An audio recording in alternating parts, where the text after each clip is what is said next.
இந்த சனிக்கிழமை பிரேயரை தேவன் நமக்கு தந்தபடினா நாம் நன்றியோடு அவரை ஸ்தோத்திரிப்போம்.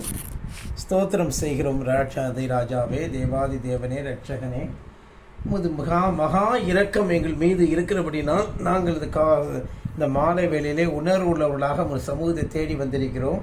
இது நாங்கள் அல்ல, நீர் எங்களை அழைத்து வந்திருக்கிறீர். எங்கள் மீது நீர் எவ்வளவு அன்பும் ஆண்டவரே, எவ்வளவு கரிசனமும், எவ்வளவு எங்கள் மீது உலகத் தோற்றம் முதற்கொண்டு ஒரு தெரிந்து கொள்ளுதலை வைத்திருந்தால் நாங்கள் இந்த நேரத்தில் கூடி வருவோம். இது மற்ற உலக மக்களுக்கு மறைக்கப்பட்டிருக்கிறது, எங்களுக்கோ அது வெளியாக்கப்பட்டிருக்கிறது.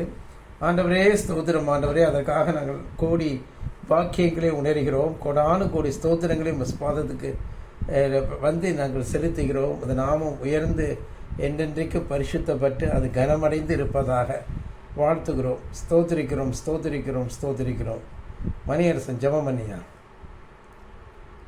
ஜெபம் பண்ண முடியுமா உன்னால? ஜெபி.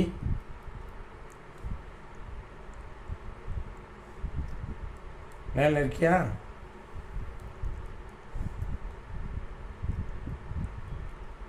தம்பி, உன்னால் ஜெபம் பண்ண முடியுமா? சரி, இல்லை சிஸ்டர், நீங்கள் ஜெபிங்க. ஜெபம் பண்ணுப்பா, ஜெபம் பண்ணுப்பா, ஜெபம் பண்ணு, ஜெபம் பண்ணு.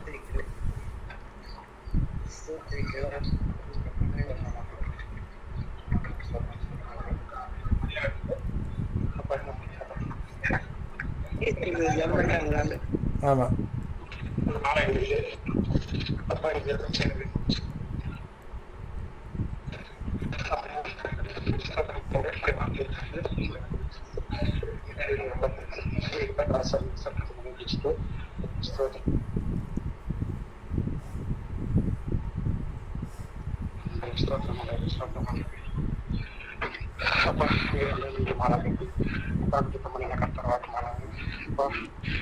ఆత్మకలకు ఏర్పడిన వివేకనకు దైవదశమి ఎంతైనా ஊழிய தள்ளி வெளிப்படு. இந்த வார்த்தையை கேட்டு அங்கே நடக்க எங்களுக்கு செய்யும். ஸ்தோத்திரம். பேசலாம் ஜீவனுக்காக. ஆமேன், ஆமேன், ஆமேன். கர்த்தருக்கு ஸ்தோத்திரம் உண்டாகட்டும். இந்த நேரத்தில் ஒரு பாடலை நாம் பாடுவோம். இன்கால் மெசேஜில் அந்த பாடல் இருக்குது பாருங்கள். மாறிடார் என் மாநேசரே, ஆகா மாறாதவர் அன்பென்னாலுமே.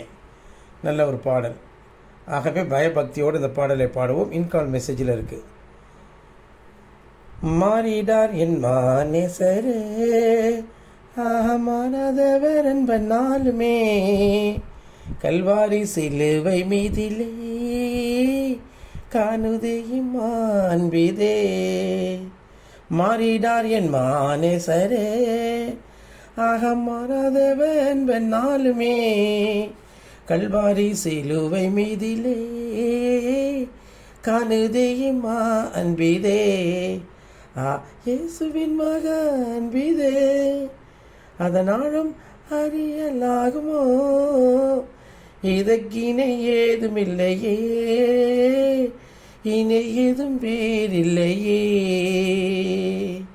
பாவியாக இருக்கையிலே மகப்பானில் அன்பை தேடி வந்தாரே, நீசன் என்றுன்னை தள்ளாமலே நேசனாக மாற்றிடவே.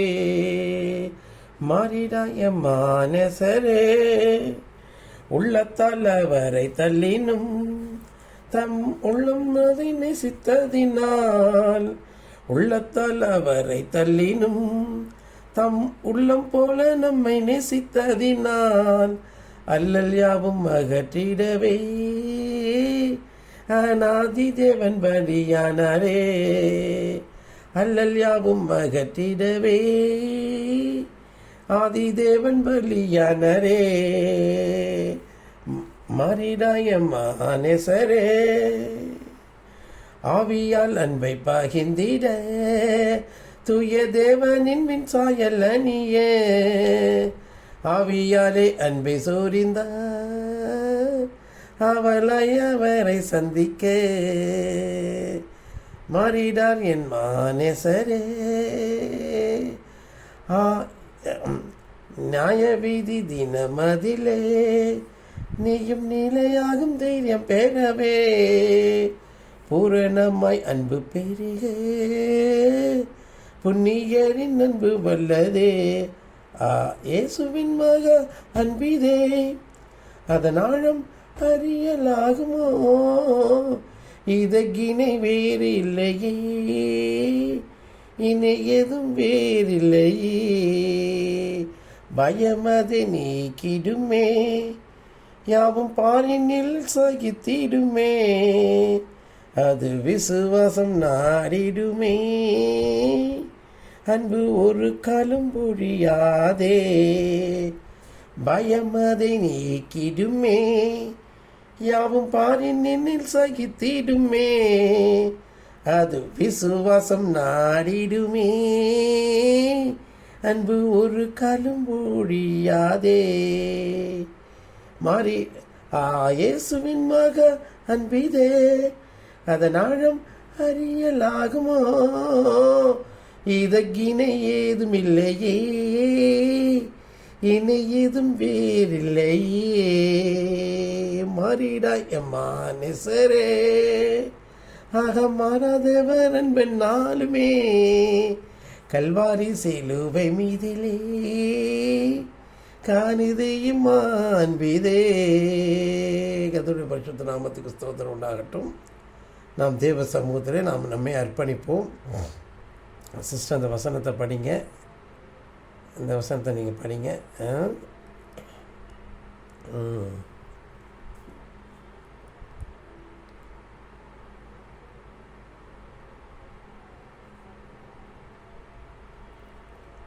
சிஸ்டர் இந்த வசனம் தெரியுதா? வசனத்தை படிக்க முடியுமா?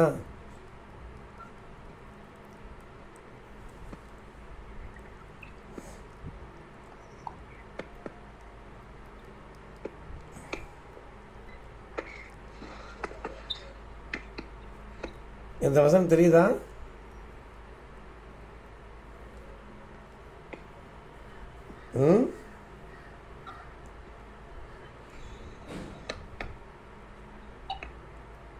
என்ன சிஸ்டர் பண்ணிகிட்ருக்கீங்க? வசனம் தெரியுதா தெரியலையா? மியூட் எடுங்க. இப்போ படிங்க. வசனம் தெரியலையா?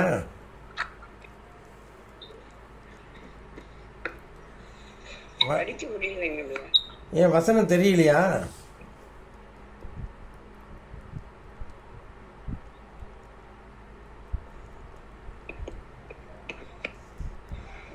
வசனம் தெரியுதா தெரியலையா சொல்லுங்க.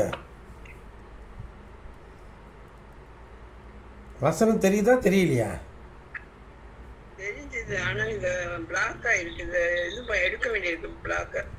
சரி விடுங்க, நானே படித்தேன். மணியரசன் நீ படிக்க முடியுமாயா? நீ ஏதோ வேலையில் இருக்குன்னு தான் அவங்கள படிக்க சொன்னேன்.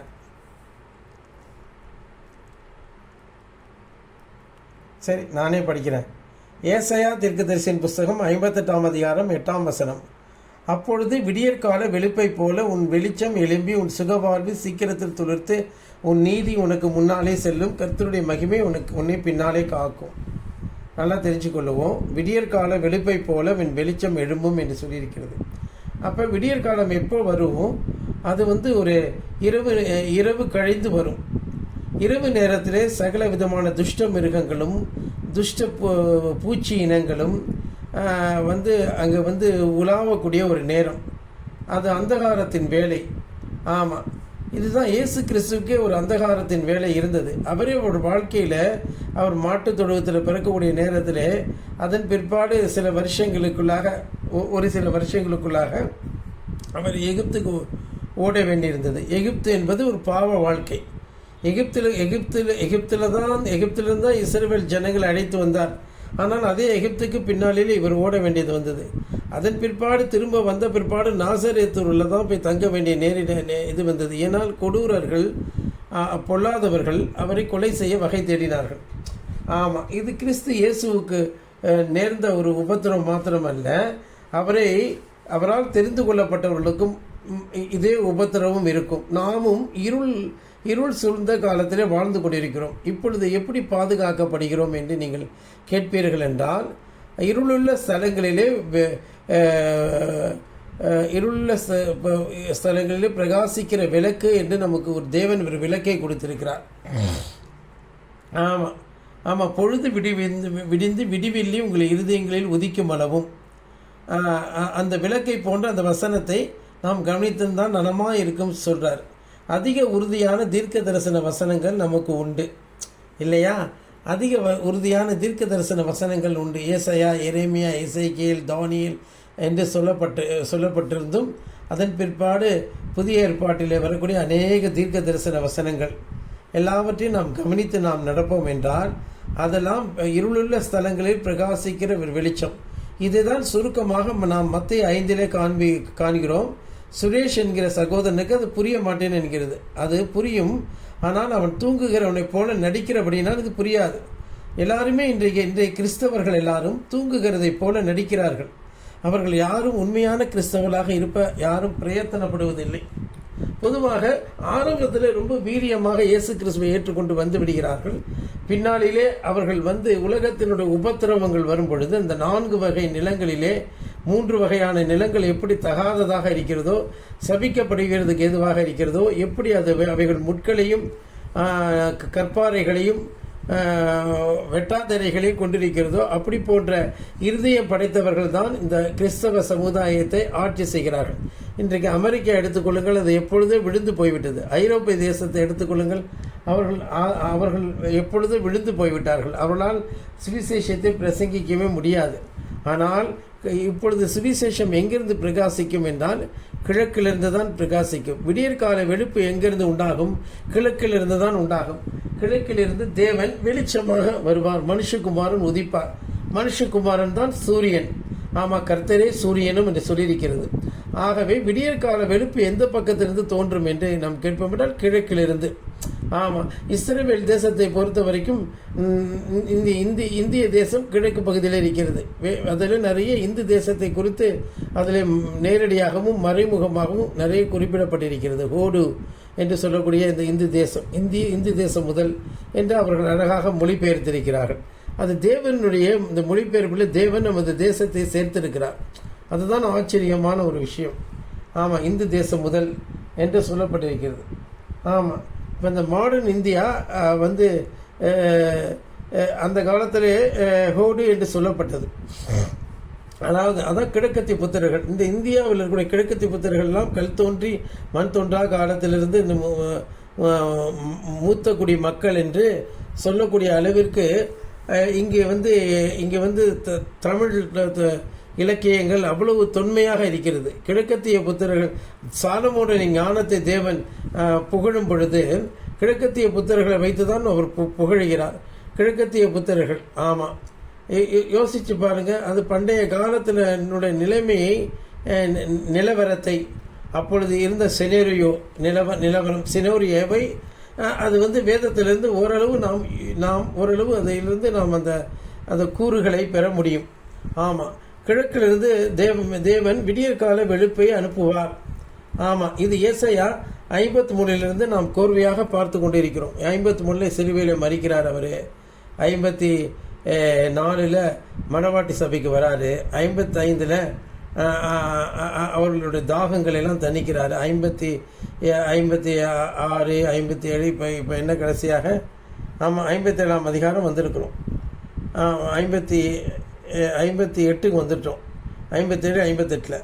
அப்பொழுது விடியற்கால வெளிப்பை போல உன் வெளிச்சம் எழும்பி உன் சுக வாழ்வு சீக்கிரத்தில் துளிர்த்து உன் நீதி உனக்கு முன்னாலே செல்லும். நீதி என்றால் என்ன? நாம் தேவனின் மீது வைத்திருக்கிற விசுவாசம் தான். அது விசுவாசத்தின் பலன் தான் நீதி. மனுஷர்களுக்கு என்று ஏது ஒரு நீதி? அது ஒரு நீதி நம்ம மனுஷர்களுக்குன்னு சொல்ல முடியாது. மனுஷர்களுக்கென்று ஒரு நீதியை நாம் சொல்லவே முடியாது. அதனால் புரிஞ்சுக்கோங்க, மனுஷர்களுக்கென்று ஒரு நீதியை நாம் சொல்வதற்கு இல்லை.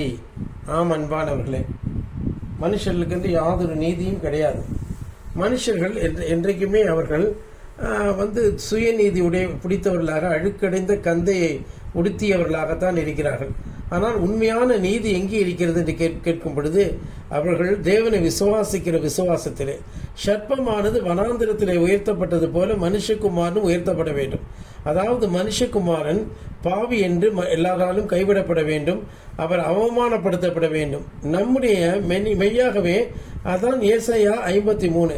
நம்முடைய நிந்தையையும் பாவத்தையும் நம்முடைய அக்கிரமத்தையும் அவர் சுமந்தபடியினாலே இப்படியாக சர்வலோகத்தின் பாவமும் அவர் மீது சுமத்தப்பட்டு அதற்கான பிராயச்சித்தம், பரிகாரம், அதற்கான அட்டோன்மெண்ட் என்று சொல்லக்கூடிய அந்த குற்ற நிவாரண பலி, பாவ நிவாரண பலி அவர் செலுத்தினார் நமக்காக. அதனால தான் அந்த ஒரு ஸ்திரீயை கையும் மெய்யுமாக பிடிக்கப்பட்ட பொழுது அவரும் அந்த பெண்ணை நியாயம் தீர்க்காமல் அவளுக்காக சிலுவையில் மறிக்கப் போகக்கூடிய அந்த புண்ணியத்தினுடைய பலனை கொண்டு நானும் உன்னை நியாயம் தீர்ப்பதிலே நீ போ, இனி பாவம் செய்யாதே என்று சொன்னார். மனம் திரும்புங்கள், பரலோக ராஜ்யம் சமீபமாக இருக்கிறது என்று சொல்லக்கூடிய அந்த பிரசங்கத்தினுடைய காரியங்களே நமக்காக ஒருவர் வந்து மறிக்கப் போகிறார். நமக்காக ஒருவர் நம்முடைய பாவங்களை ஏற்றுக்கொள்ளப் போகிறார். உலகத்தின் பாவ பாரத்தை சுமந்து தீர்க்கிற ஆட்டுக்குட்டி அங்கு காணப்படுகிறது. அதே ஆட்டுக்குட்டி தான் கடைசி காலத்துக்கும் வருகிறது. அப்போ ஒரே நபர் முந்தினவரும் பிந்தினவருமாக வருகிறார். ஆதியாக இருக்கிறவர் ஆமேன் என்றும் வருகிறார் அவர். ஆமாம், முந்தினவரும் பிந்தினவரும். அவர் எவ்வளவு அற்புதமாக கிரியை செய்கிறார். தேவன் வானத்தில் இருக்கிறார், பரலோகத்தில் இருக்கிறார். ஆனால் பரலோகத்திலிருந்து ஒரு மனுஷகுமாரனாக இறங்கி வருகிறார். இருவேறு காலகட்டங்களிலே அவருடைய அந்த ஒரே மனுஷகுமாரன் இருவேறு காலகட்டங்களிலே வருகிறார். எப்படி என்றால் நமக்கு தான் இருவேறு காலகட்டங்கள், ஆனால் அவருக்கு எல்லாமே ஒன்றுதான். ஒரு நிமிடமோ ஒரு நாளிகையோ அவருக்கு நேற்று கழிந்த ராஜாமம் 1000 வருடங்களை நேற்று கழிந்த ராஜாமத்தை போல மாற்றுகிறான் என்று சொல்லவில்லையா? ஒரு தேவன் இறங்கி வருகிறார். ஆமாம், ஒரு நிமிஷத்தை 1000 வருடங்களுக்கு நம்ம ஒப்பிட முடியும். அது வந்து இன்று நவீன விஞ்ஞானம் கூட இதை இப்பொழுது கண்டுபிடிச்சிருக்கு. ஆமாம், அன்றைக்கு காற்றுக்கு நிறை உண்டு என்று சொல்லும் பொழுது அதை இப்பொழுது தான் அவங்க கண்டுபிடிக்கிறாங்க. புரியுதா? அவர் அப்பொழுது எவ்வளவோ காரியங்களை வேதத்தில் அழகாக சொல்லியிருக்கிறார். ஒரு வானத்தை புடவையை போல சுருட்ட முடியும், சால்வையை போல சுருட்ட முடியும் என்றால் இன்றைக்கு அதே வந்து இந்த டைம் ஸ்பேஸை அது வெற்றிடமாக நமக்கு தெரிகிறது. ஆனால் அது வந்து ஒரு பெண்ட் ஆகுது. ஏதோ சம்திங் இல்லாமல் எப்படி பெண்ட் ஆக முடியும்? அதுதான் சொல்ல பாருங்களேன். அதுதான் அந்த பரிமாணமானது நமக்கு புரியவில்லை. இப்படியாக தேவன் வேதத்தில் சொன்னதெல்லாம் இன்றைக்கு அவர்கள் கண்டுபிடித்து சொல்லுகிறார்கள். ஆமாம், அப்போ அவங்க கற்றது கை மண்ணளவுங்கிறத விட கற்றது அணு அளவு தான். கல்லாதது அது வந்து இந்த பிரபஞ்சம் அளவு. அது முடிவில்லாதது, கல்லாதது. மனுஷர்களால் விஞ்ஞானத்தை கொண்டோ தர்க்கங்களை கொண்டோ ஒரு காரியத்தை புரிந்து கொள்ள முடியாது. ஏனென்றால் நாம் ஒரு 3ஆம் பரிமாணத்துக்குள் அடைபட்டு நாம் அதுக்குள்ளே வந்து சிறைப்பட்டு இருக்கிறோம். அதை தாண்டின பரிமாணங்களை நாம் ஓரளவு யூகம் பண்ண முடியுமே தவிர அந்த யூகங்களும் சரியாக இருக்க வேண்டிய அவசியம் இல்லை. இங்கே இருக்கக்கூடிய வந்து பௌதீக விதிகள், அதாவது பௌதீகம் என்று சொல்லும் பொழுது ஃபிசிக்கல் லாஸ், அங்கே போய் அப்ளிக்கல் ஆகணுங்கிற அவசியம் கிடையாது. மனுஷர்களை தேவன் பைத்தியமாக்குவதற்காக மனுஷனுக்கு அந்த ரகசியங்களை மறைத்து வைத்திருக்கிறார். அவைகளை ஒன்றுக்கு ஒன்று எதிராகவும் முரணாகவும் வைத்திருக்கிறார். அவனால் எதையுமே அதை கண்டுபிடிக்க முடியாது. நாம் பின்னே எப்படி அதை நாம் கண்டுபிடிக்க முடியும்? நாம் கண்டுபிடிக்க வேண்டிய அவசியமே இல்லை. நாம் அதை சுதந்திரிக்க போகிறோம். சாவுக்கு ஏதுவான இந்த சரீரத்திலும் இந்த மாம்சமும் இரத்தமும் பரலோக ராஜ்யத்தை சுதந்திரிக்காது, அதை உணர்ந்து கொள்ளாது, அதை அறியாது, அது மனுஷனுடைய காதுகளில் தொனிக்காது, கண்கள் பார்க்க முடியாது, அது மனுஷனுடைய இருதயம் தெரிந்து கொள்ள முடியாது. ஆனால் தேவனோ அந்த ரகசியங்களே, அந்த மகத்துவங்களே, அந்த மாட்சிமைகளே, அந்த அந்த அந்த மிஸ்டிக்கல் திங்ஸ், அந்த அந்த எல்லாவற்றையும் மறைத்து வைத்திருக்கிறார். தன்னுடைய ஆதீனத்திலே, தன்னுடைய பொசஷனில் வைத்திருக்கிறார் தேவன். ஆம் அன்பானவர்களே, ஆகவே உன் வெளுப்பு விடிய காலத்திலே தோன்றும் என்று சொல்லும் பொழுது, அப்போ கிழக்கிலிருந்து தேவன் நீதிமானை எழுப்பி அவருடைய பாதப்படியில் கொண்டு வந்து அவரை இந்த நாட்களிலே உங்களுக்காக உங்களுடைய சபையை உருவாக்குவதற்காக தந்திருக்கிறார். அவர் இப்பொழுது அசைவாடி கொண்டிருக்கிறார். அவரை எல்லாராலையும் அறிய முடியாது. அற்ப கிறிஸ்தவர்கள், ஸ்தாபனத்தை சேர்ந்தவர்கள், இன்னும் லவோதிக்கியா சபையிலே இருந்து கொண்டிருக்கிறவர்களால் தெரிய முடியாது. ஏனென்றால் லவோதிக்கியா சபைக்கு கொடுத்த செய்தியை அந்த சபை, பெந்தகோஸ்தே சபை புறக்கணித்து விட்டது.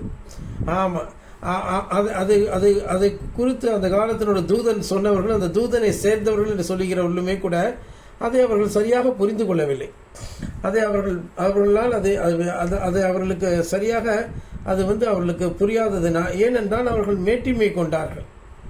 ஆமாம், கடைசி சபையினுடைய தூதனை சேர்ந்தவர்கள் என்று சொல்லுகிற அநேகர் மேட்டிமையினால் அதை இழந்து போனார்கள். ஸ்தாபனத்தினுடைய ஆவியை கொண்டு அதை அவர்கள் பகுத்தறிய பார்க்கிறார்கள், ஆனால் அது நடக்காது. ஏனென்றால் தேவன் அது கல்விமான்களுக்கும் ஞானிகளுக்கும் மறைத்து பாலகர்களுக்கும் குழந்தைகளுக்கு அது வெளிப்படுத்துகிறார். குழந்தைகள் பாலகர் வாயினாலே பலன் உண்டு பண்ணுகிறார்.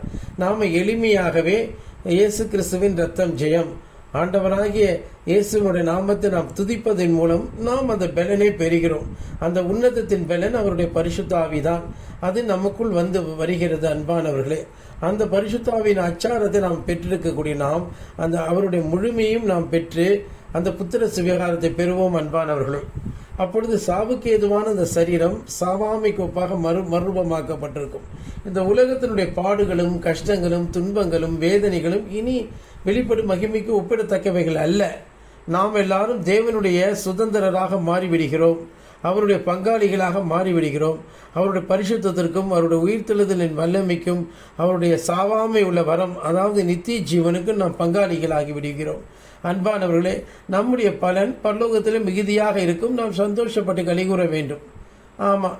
ஆமாம் அன்பானவர்களே, இந்த நாட்களில் நாம் மனரமியமாக இருந்து இதை விசுவாசிப்போம் என்றால் இந்த விசுவாசமே, இந்த சந்தோஷமே விசுவாசத்தினுடைய ஒரு உச்சிதமாக இது இருக்கிறது. என்றால் தான் நம் விசுவாசத்தில் துவங்கி ஆவியில் எளிமை, துயரப்படுதல், சாந்த குணம், நீதியின் மேல் பசிதாகம், இரக்கம், இருதயத்தில் சுத்தம், சமாதானம் பண்ணுதல், நீதி நிமித்தம் துன்பப்படுதல், சந்தோஷப்பட்டு கலிகூறுதல் என்கிற இந்த 10 விதமான வெள்ளிக்காசுகளையும் அந்த வெள்ளிக்காசுக்கு ஒப்பான அந்த ஆபரணங்களை நாம் போட்டுக்கொண்டிருக்கிறோம்.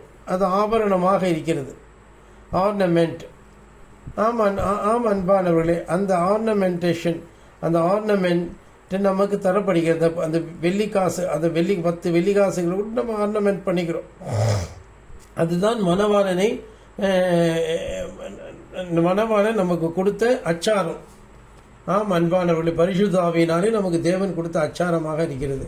அதை நாம் போட்டுக்கொண்டு வரும் பொழுது மணவாளன் நம்மை புத்தியுள்ள கன்னிகைகளாக பார்த்து நம்மை அவருடைய ராஜ்யத்திலே கொண்டு சேர்ப்பார். அவருடைய சமூகத்தில் நாம் பந்தி இருப்போம்.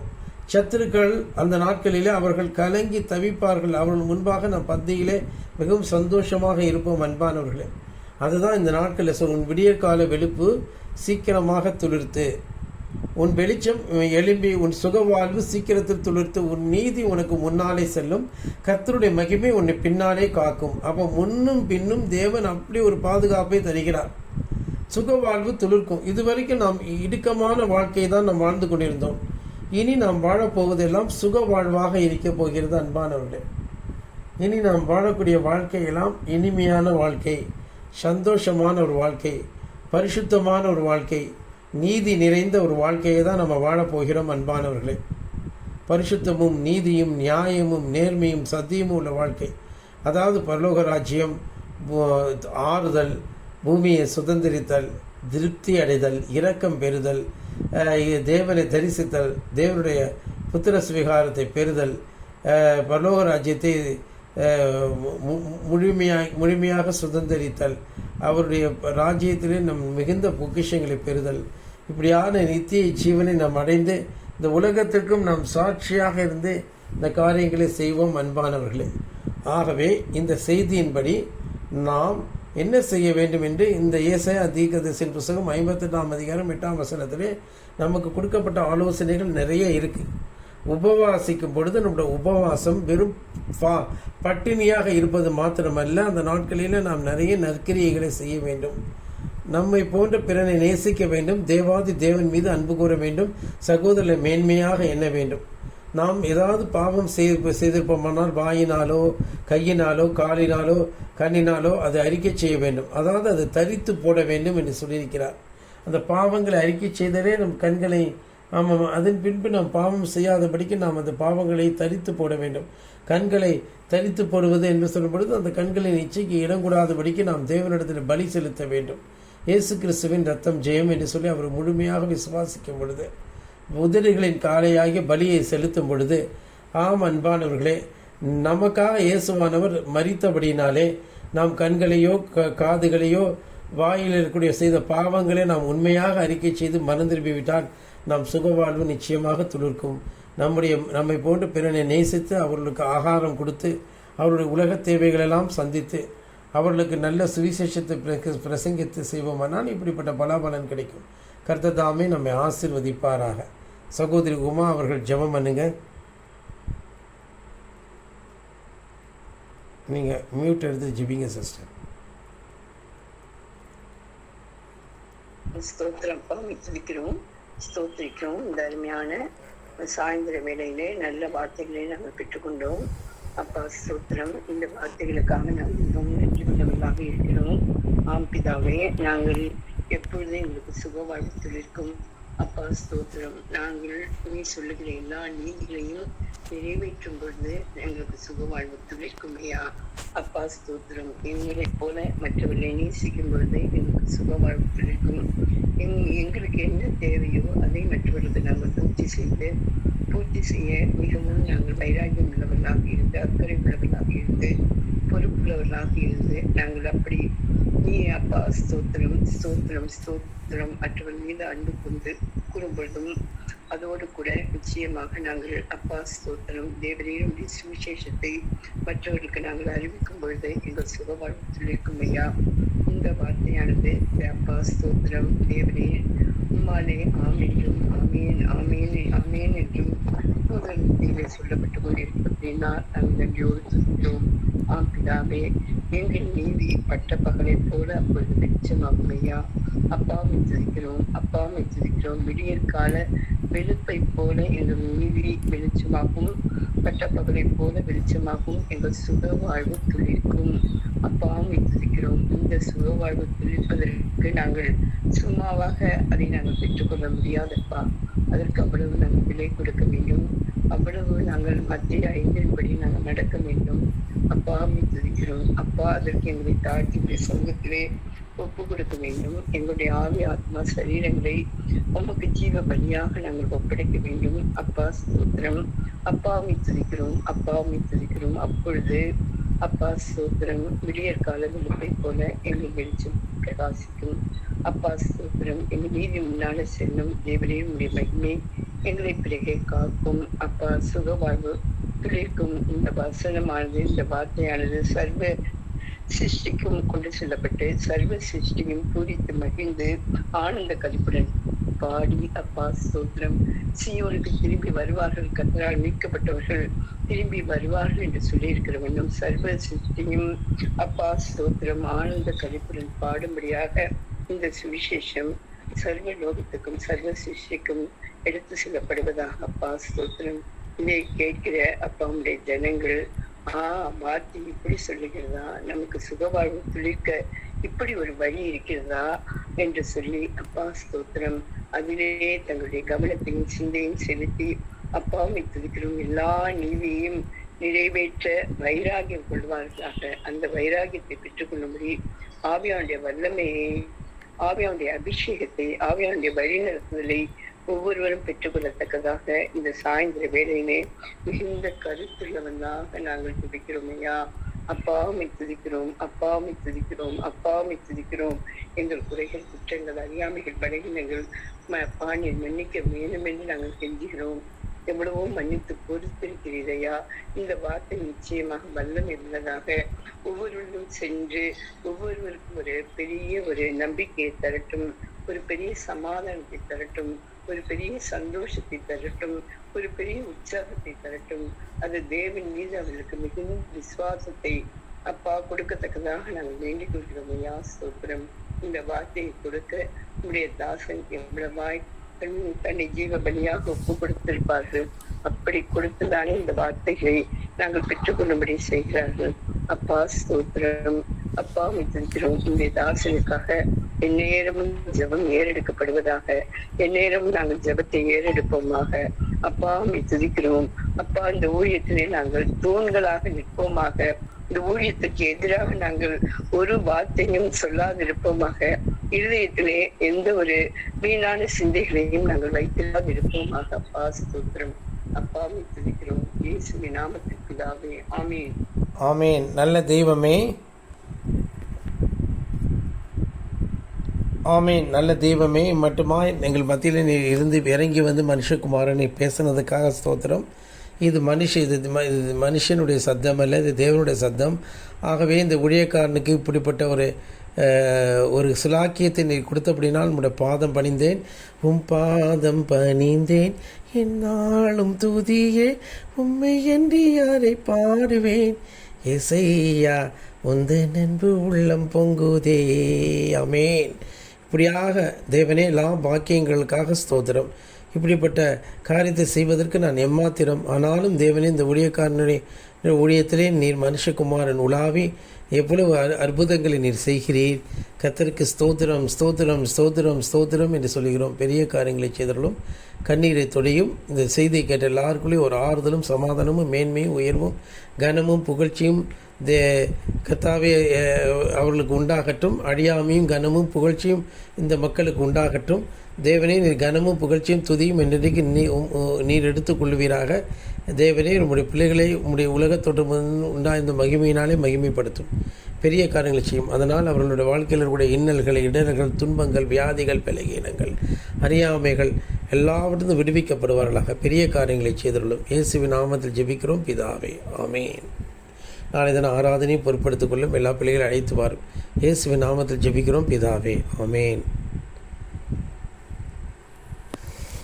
கர்த்ததாமே நம் ஜெபத்தை கேட்டபடினா நன்றியோடு ஸ்தோத்திரிப்போம். ஸ்தோத்திரம், ஸ்தோத்திரம், ஸ்தோத்திரம், ஸ்தோத்திரம். கர்த்தர் உங்களை ஆசீர்வதிப்பாராக. ஆமேன், ஆமேன், ஆமேன்.